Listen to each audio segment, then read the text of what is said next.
Östersund is located in the middle of Sweden, in the middle of Scandinavia, in the northern part of Europe. Nicknamed the center of Sweden, the city of Östersund is considered unique. Its history is closely linked to the presence of the Vikings, who colonized the region 1,000 years ago. Today, it is the only major Swedish city that is not located on the seaside, exposing visitors to a landscape very different from the rest of the country. A very wild region with very much mountains, snowy mountains, and it's more about the outdoor life. It's called the winter town, so most of the events that happen in this town is during the winter. There are generally events out on the lake because it's frozen, so you go out on the ice and you can go like hockey, both skating and skiing, cross-country skiing. Skiing, everyone knows skiing. Skiing has a good reputation. It's good to be famous for good skiing. But whatever the season, a strange mystery occupies the minds of Östersund residents, as it has for centuries. A mystery as impenetrable as the murky waters that house it. Östersund is a town located by a lake called Storsjön. It's a huge lake, the 5th largest in Sweden, but it has more water than some of the other bigger ones because of the depth of the lake. This is a very big lake. Part of it is very deep, and it's dark water. You just have to go 1 or 2 meters under surface, and it's getting really dark, and at the bottom it's black. This body of water came into existence at the end of the last ice age, over 9,000 years ago. It extends over 464 square kilometers, or 180 square miles, and reaches depths of up to 74 meters, or 242 feet. The mysterious sightings in the lake have led some to speculate that such a body of water could provide a suitable habitat for a giant animal species. This ancient mystery has given the place a special character. Popular legends from past centuries and eyewitness accounts of recent years suggest that a creature unknown to science inhabits Storsjön Lake. It is even believed that if its existence could be proved, mankind's understanding of science would forever be transformed. It's a huge animal. It's not something that is normal, that would exist in the lake, in any lake. This is huge. Oh, there! The testimonies and sightings of strange activity on the lake are so numerous that very few dare rule out the possibility that something unknown is living in Storsjön Lake. But everyone has their own theory about the beast's shape. I would describe the Great Lake monster as somewhat snake-like.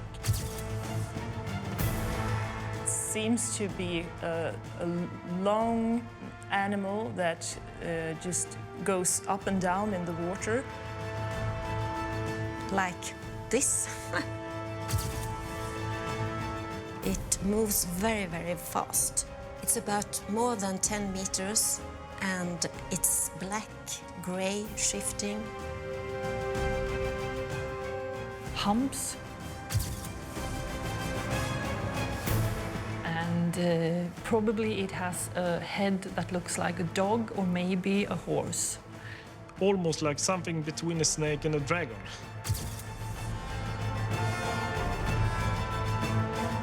Maybe a cousin to some plesiosaur type of animal.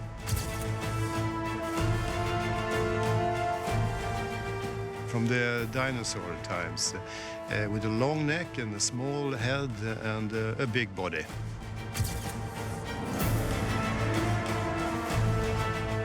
I saw something over the surface I can't explain. Big, black, beautiful, and the same time scary.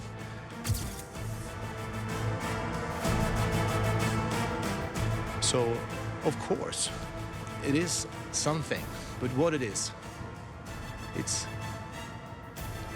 we don't know actually.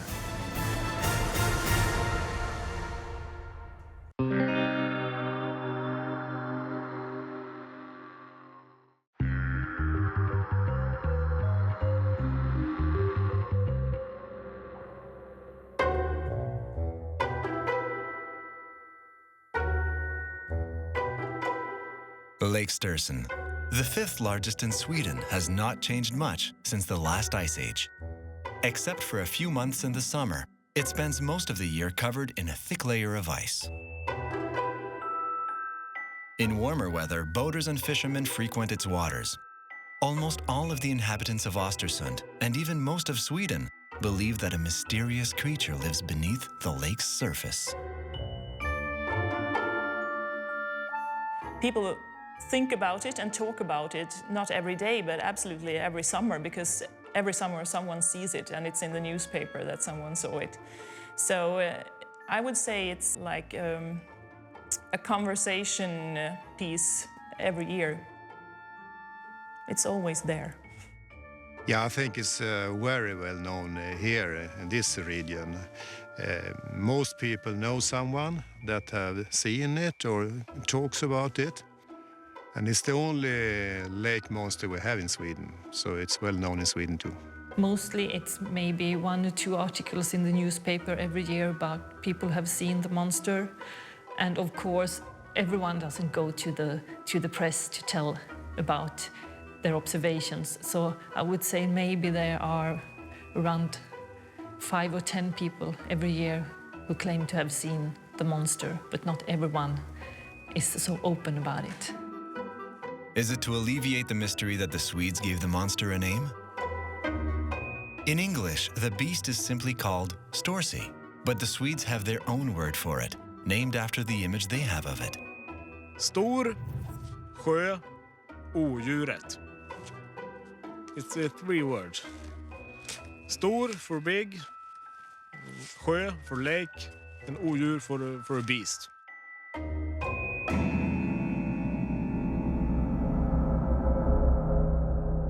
My name is Göte Norlander. I saw this Great Lake monster at 1982.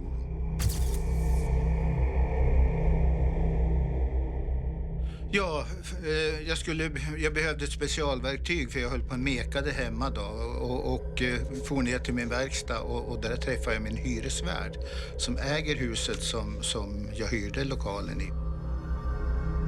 Vi pratade och tittade lite grann efter stranden då, lite längre ifrån oss. 75-80 meter ifrån oss så ser vi plötsligt någonting som ligger flytande vid stranden, strax intill stranden. Och det var som en timmerstock det, som var lite räfflad om vi säger så. Lite knulig som vi säger i Sverige, lite ojämn. Nåväl, det gick en liten stund så tittade vi lite längre utåt och då kommer plötsligt upp en båge ur vattnet. Den här bågen var 4-5 meter lång. Det var 60-70 centimeter hög och den var mörkgrå, nästan mot svart med guldbruna stick i då. Guldbruna punkter. Och då är den här bågen i vattnet då. Nu vart vi väldigt upphetsade, både Viktor och jag, så att, men vad var det där? Så då sa jag till Viktor att, men nu du minsann Viktor, nu såg vi allt Storsjöodjuret. Nej, det här pratar vi inte så mycket om, säger han då. Så då höll vi tyst i 3-4 år då, men sen så tyckte vi det var lika bra att prata och berätta om det här, för det var en verkligt spännande upplevelse.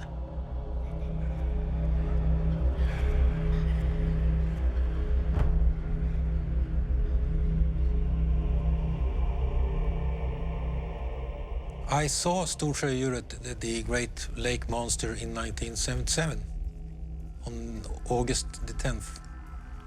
I was 16 years old and I was on my way home on my bicycle. And I was looking down because I wanted to see if there was coming a car.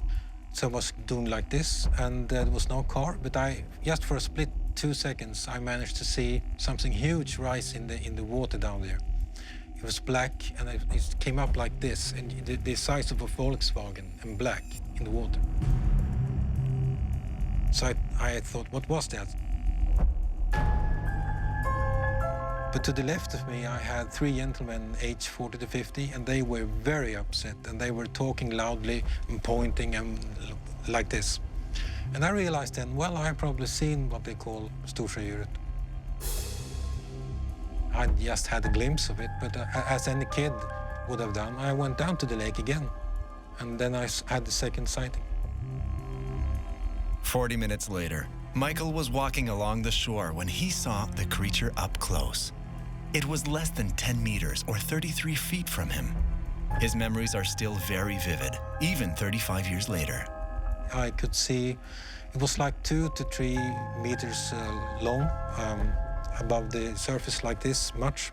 And it swam not like this or like this, but straight forward, like a boat turned upside down, which is a very common description of this animal that many people have seen, that you find again and again in articles.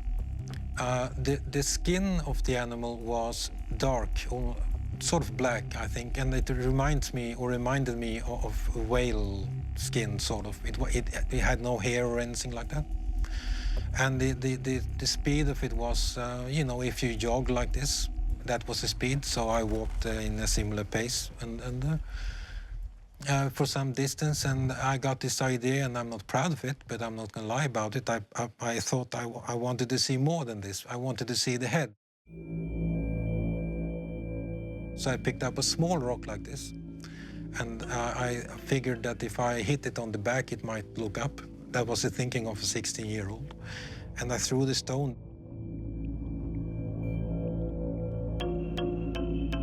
But he missed his target. For several minutes, Michael observed the movements of the beast on the surface of the water while it moved away from the shore. And then a boat was approaching from beneath the bridges, and then it dove. I was not afraid when I saw it. I was safe on land, but I wouldn't have been wanting to be in a boat at that moment, I can tell you that.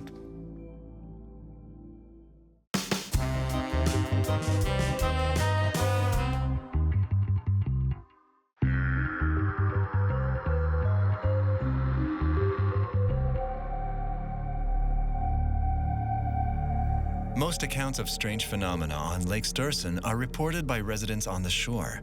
But from time to time, a sighting is made on the water, and such encounters take on a whole new dimension. My name is Evert Festin. I have seen the Great Lake monster from about 3-4 meters distance.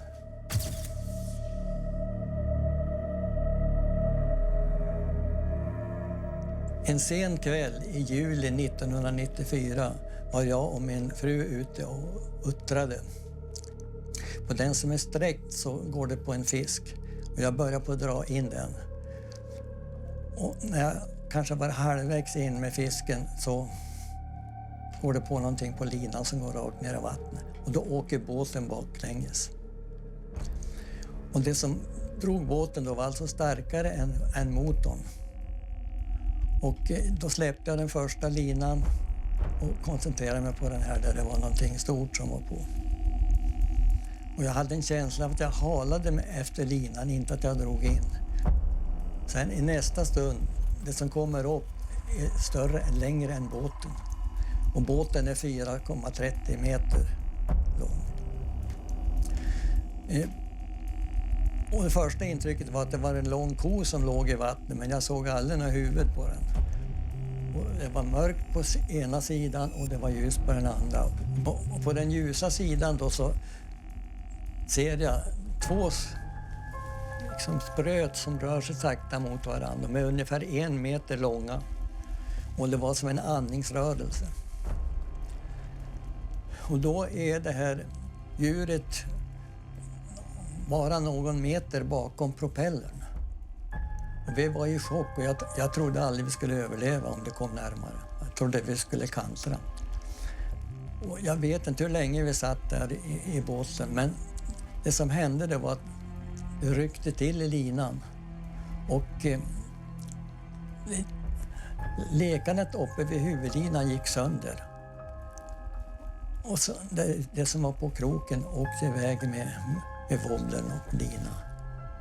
Och vi såg hur det bubblade på vattnet när det sjönk ner.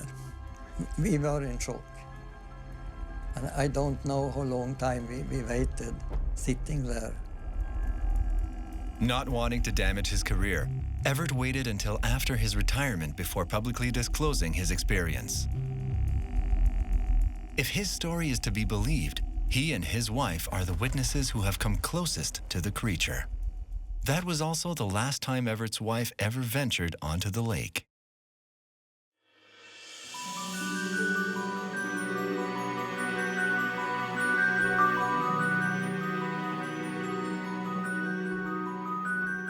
The history of the Great Lake Monster, or Storsie, goes as far back as the history of Sweden. One of the oldest references to its existence is found on a runestone dating from the Middle Ages. During the Viking Age, Östersund wasn't founded, so the center of this part was the island in the lake called Frösön. And that's where we have all the remains from the Viking Age, the graves. We have the runic stone. That's the only one in this area. It was carved some time between 1050, 1070, we think. There are several runestones in Scandinavia, most of which recall the epic battles and legendary figures who have marked the history of the peninsula. The rune in Östersund commemorates a turning point in the development of the region. The runestone tells the story about who built the bridge between Frösön Island and what is now Östersund, and also about the Christianization of these lands, which took place around that time.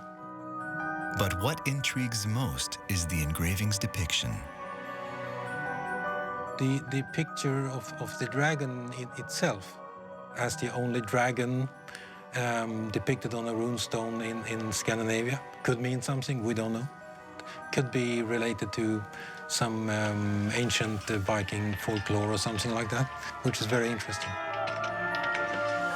And if it is often true that a picture is worth 1,000 words, in this case it seems to be worth 1,000 questions. In the 17th century, the first mention of a sea monster in Lake Storsjön appears in religious annals. From there, the beast enters local folklore. A vicar in the 1650s, I think, was the first person to write something about it. Without knowing it, the vicar gave birth to a legend that has inspired fear in local residents for centuries. And it was two trolls who was cooking near the sea. And suddenly it was a big bang. And a cat was jumping up from the cooking and just jumped down to the Great Lake. Then we know that people talk about this for more than 400 years ago. 250 years later, the beast bursts forth from the world of fairy tales and legends to make a surprise appearance on the surface of the lake, in front of one of the region's most powerful political figures, no less. In 1894, our member of parliament, Jöns Bromé, claimed he had seen the monster along with some of his friends. And they decided to pursue it. So they took some guns and some boats trying to catch the animal, but it was going too fast and it just disappeared down to the depths. And he actually told the press that he had seen the animal. And after that, we can see the rising of the observations of the animal, because of course, if a person with that high ranking in the society says he has seen the Great Lake Monster, it must exist. That is probably the one time that had a real window open when people were fearless. They talked about it. And we have hundreds and hundreds of witness reports in the archives.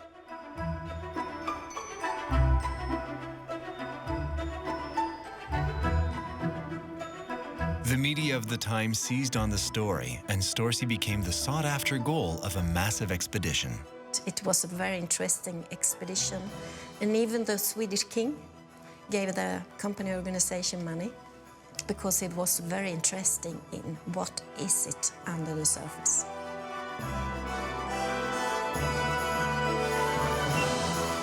Prepared for whatever might come their way, The hunters left with a veritable arsenal of impressive instruments, all of which are now on display at the Jämtli Museum in Östersund. In front of you, you have the trap that we used to trying to catch the monster in 1894. We put a pig in it and put it by the lake in hopes to get the monster into it. Here you also can see some of the other things we used to try to catch the monster. Here we have the harpoon, and they made a big hole in the ice, and a man stood by the hole with his harpoon, and hopefully he would see the monster and then he could harpoon it, but the monster never showed itself, so it was not successful. As a deputy director of Jämtli, it's important for us to show the story about the monster and the stories about all the people who have seen the monster, because it's such a big and important story of the region. People have been seeing this monster for 400 years. We can't just wipe that out of our history. It's an important part. So we couldn't really build a museum without it.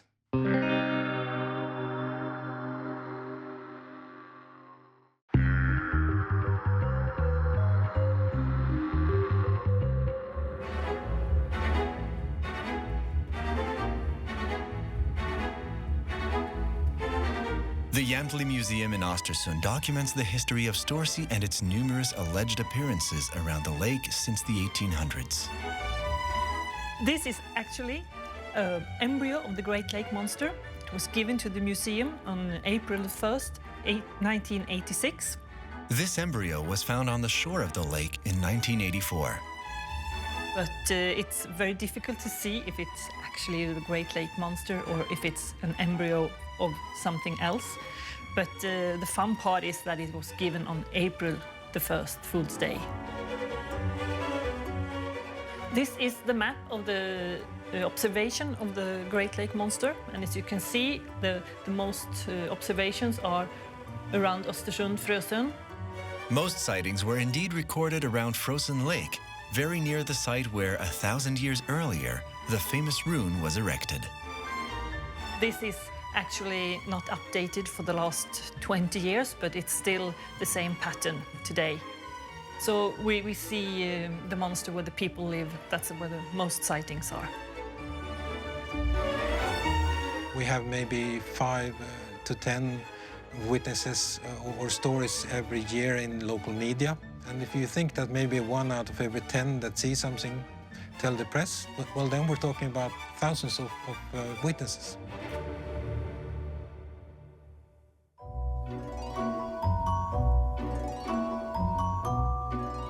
But of the thousands of possible witnesses, many do not wish to publicly share their experiences. An association has been created to enable them to privately discuss their experiences. This is how I think it is. Och flera har sett liksom en stock som ligger. Och de har sett att det är någonting ovanför vattenytan. De tror att det är en sten eller någonting. Among people who have witnessed this, there's this association called Föreningen Storsjön. They have meetings on a yearly basis. They move from town to town around the lake like this. Every year new witnesses come forward at those meetings. Usually there's about 80 to 100 people. So they have a meeting every summer, and then they can talk together about what they have seen. And it's serious. Evert Festen is an influential member of the Association of the Friends of Storsie, created in 1990. Currently, there are 90 registered members who meet several times a year to discuss their experiences. Så var det här som var lite konstigt. Ja, det är så konstigt. Men har du sett någon fisk som har ögonbryn? Nej, det är inte jag har aldrig sett det förut. Evert, who stayed silent for decades, understands the importance of creating a space in which everyone can express themselves with confidence and in safety. It may be that way, he believes, that the mystery of Lake Storsjön will one day be solved. It can be up to 5,000-6,000 people have seen it, but many of them don't talk. And every evening there come new witnesses. Some people come along and they say, well, I saw this in 1945, I've kept secret, I haven't talked about it. But you hear all these stories, and then you start to think, how many people have seen this? Must be quite a number of them. Each testimony reported to the association is recorded. They note all the details and circumstances of the sightings, and the data is then examined, compared and measured. Jag har rapporter då på att det var en som såg 3 stycken som simmar bredvid varandra. I can't say that I saw the same animal twice or if it was 2 different individuals. The first I saw was obviously huge. The second was a little bit, not quite as big as I would have envisaged after the first.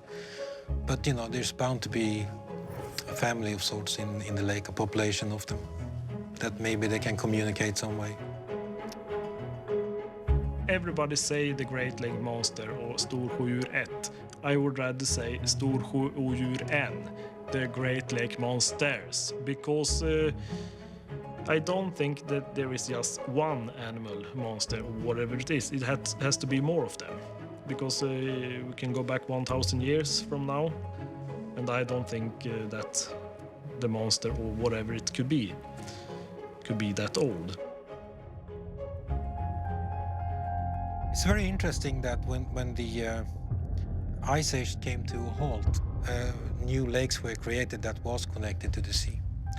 And I believe that whatever this is, it has to be a family of something that once existed in the sea that now lives in this lake. Something that we thought was perhaps extinct. Could be some type of relative to maybe plesiosaurs or something. I don't know. But a lot of people have seen the long neck, and what I saw, how could that swim like that if it didn't have fins and maybe some sort of a tail helping it to move along? It should be most natural to have that it would be a fish at least, because if it would be a mammal, then where does it live during the winter? I mean, where to get some air and breathe? So that's why I think it should be a fish. Some divers have seen some big heels. It could be the both. Big fishes, and it could be something that we have not find out what it is at the moment. Alla de här då, som är en vacker dag så är det någon som får en riktig närbild.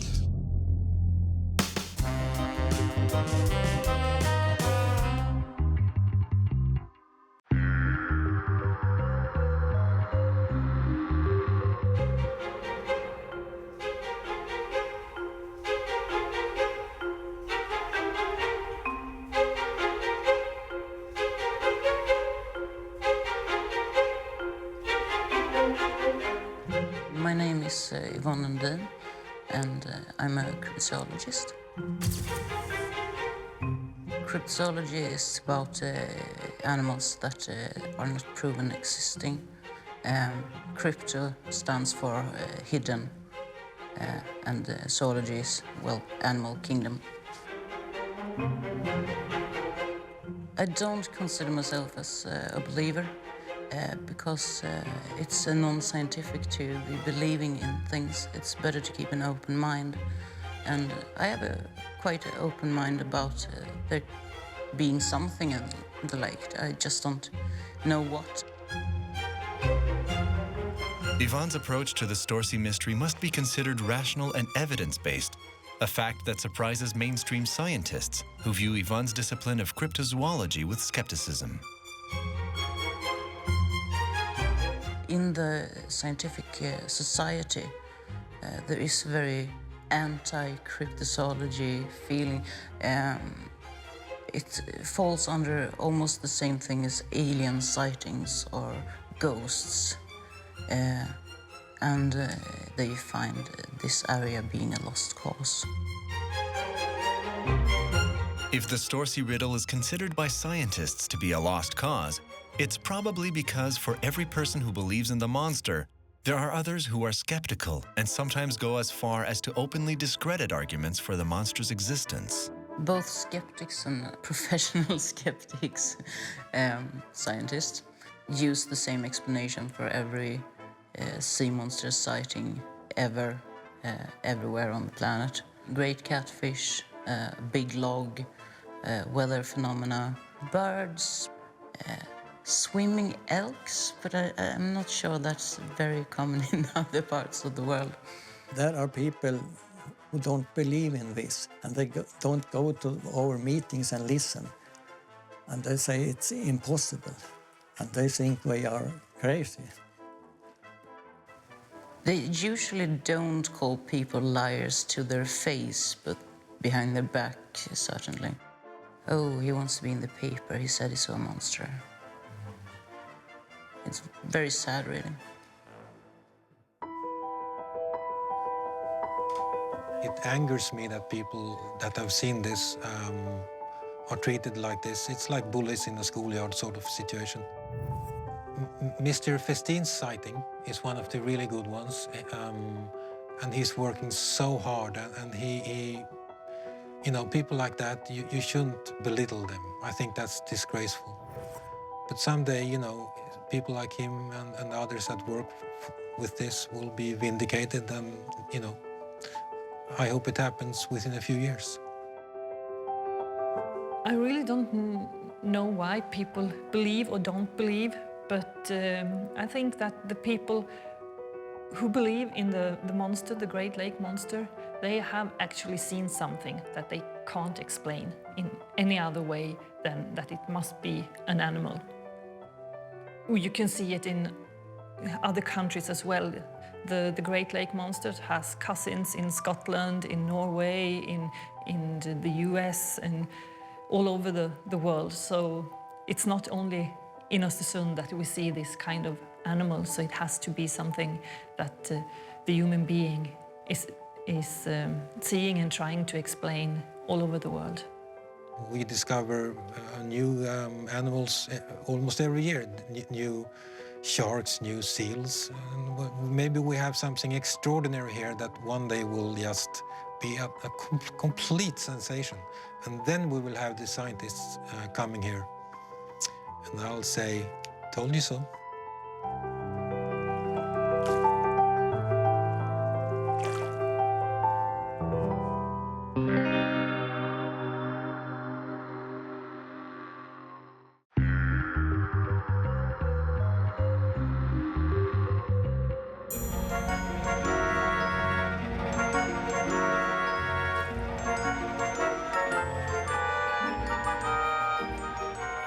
Efforts to capture Storsie or to try to prove its existence have not been successful so far, despite the sophisticated attempts made by the most convinced. But this is not a reason to give up. Over time, interest in solving the mystery has not diminished. Only the methods have changed.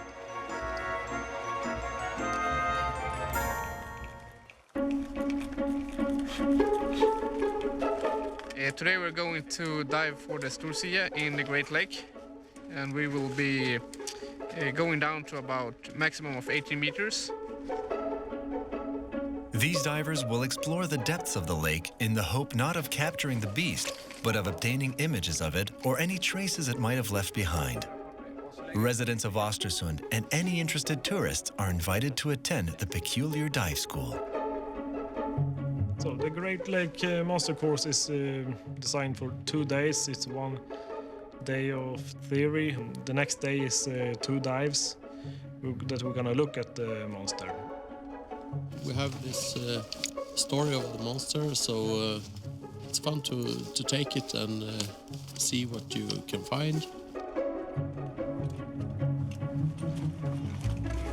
To help maximize the chances of success on these expeditions, the dives are done only under the most favorable weather conditions and are mostly carried out between the island of Frösön and Östersund's shore.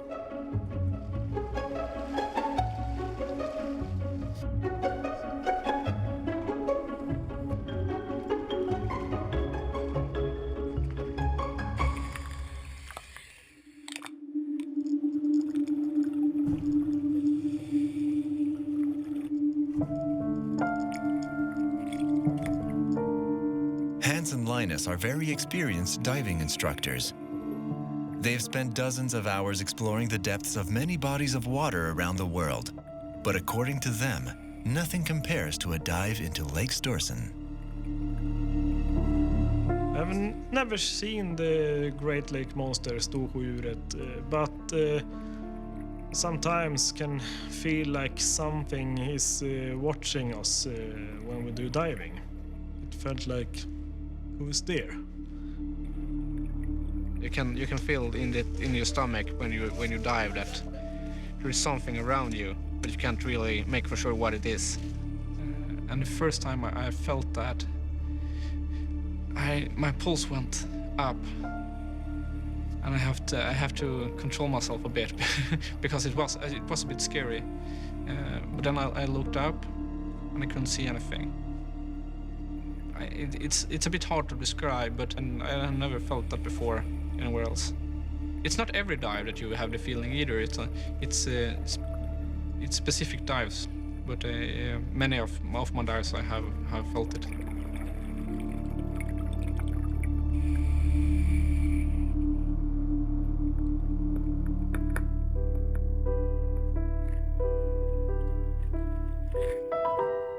It was not a good Great Lake Monster day today.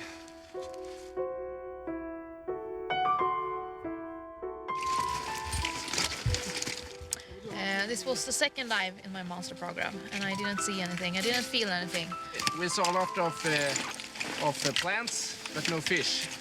And the monster's primary food is fish, so I don't think it's around here right now.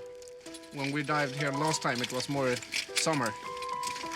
So I think it's probably gone deeper now for the winter. You never know how many dives you have to do.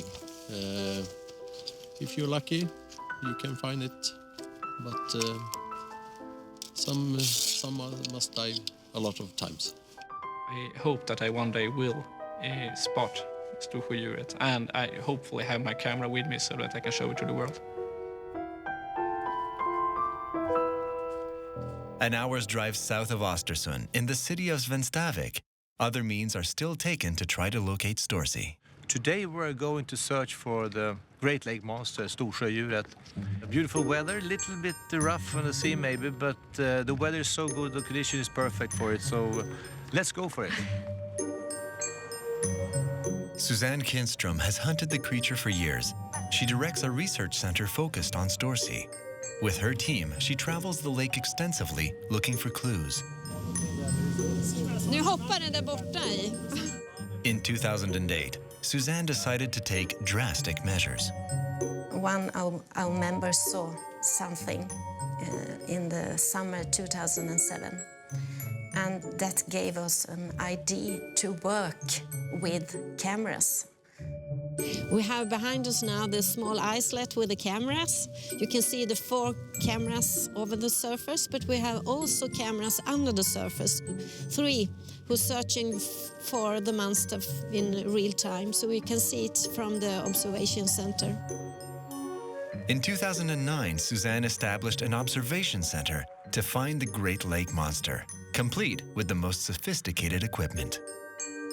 This is what we call the surveillance station, where we have the live feed cameras. Every time there's a movement, the cameras will register it, and we can go back and watch it and see what it is. This technology is very unique for a museum. It's very easy, like with the touchscreen, you don't have to use any tools. Anyone can use it, from a 70-year-old to a 3-year-old. With its permanent monitoring system capable of detecting movements on the surface of the water, as well as in its depths, the Great Lake Monster Center is unique in the world. Some devices are even programmed to be sensitive to heat. This is the only center in Sweden as a sort of a museum combined with high technology. That's why we want to have people to come here and be a searcher. In being invited to scrutinize the images captured by underwater cameras, visitors become involved in research efforts. They are encouraged to share their observations, which are then analyzed by the researchers.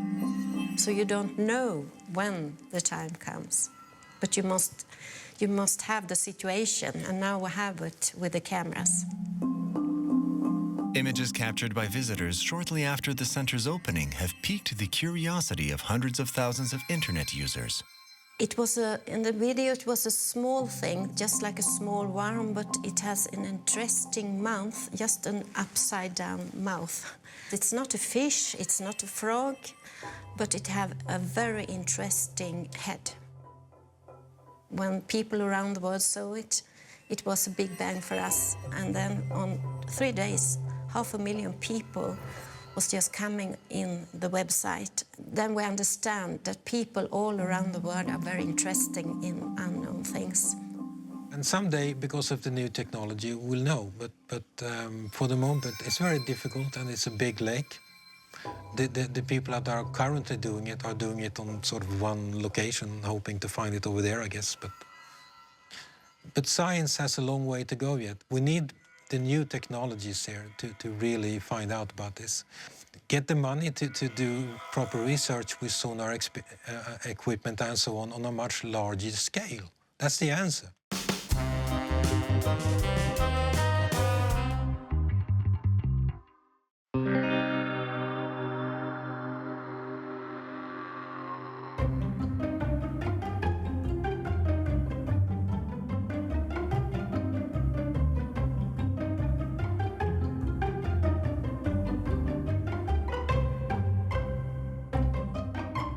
When you come to Östersund, you will notice the animal on quite a few places.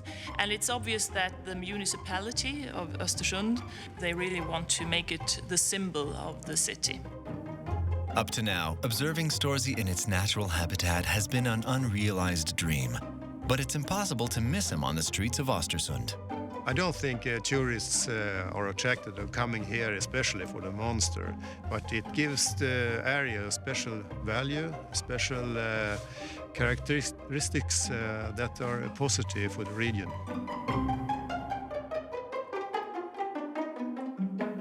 According to many residents, Storsie brought Östersund out of obscurity, and some are convinced that the creature could further enhance the local economy.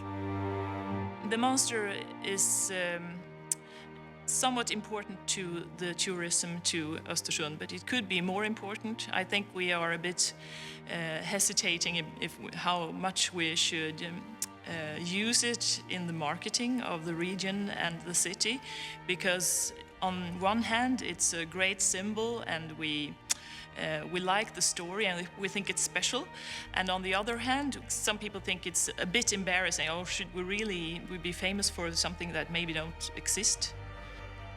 I think it could be much bigger, in fact. I think they have underestimated the potential for tourism and so on. So people know that this is not just an ordinary town, we have something special here. The Great Lake Monster is an important part of the cultural heritage of Jämtland, and as a curator of the museum and the deputy director, I'm not really interested in whether it exists or not. The important thing to us is the stories that people have to tell. And we are full of respect for all the witnesses and the people that claim that they have seen something, because they have. We absolutely believe that they have seen something. And it's their stories that we collect, and it's their stories that's important to us. I think the general public is not going to have too much of an interest in this until the day comes when you have the big headlines. They have now conclusive, a shot of film or something, or a dead animal. Then it will be a world sensation. Everybody will talk about it. It will be one of the biggest stories of our lives, really. I really hope that in my lifetime we will find out what it is.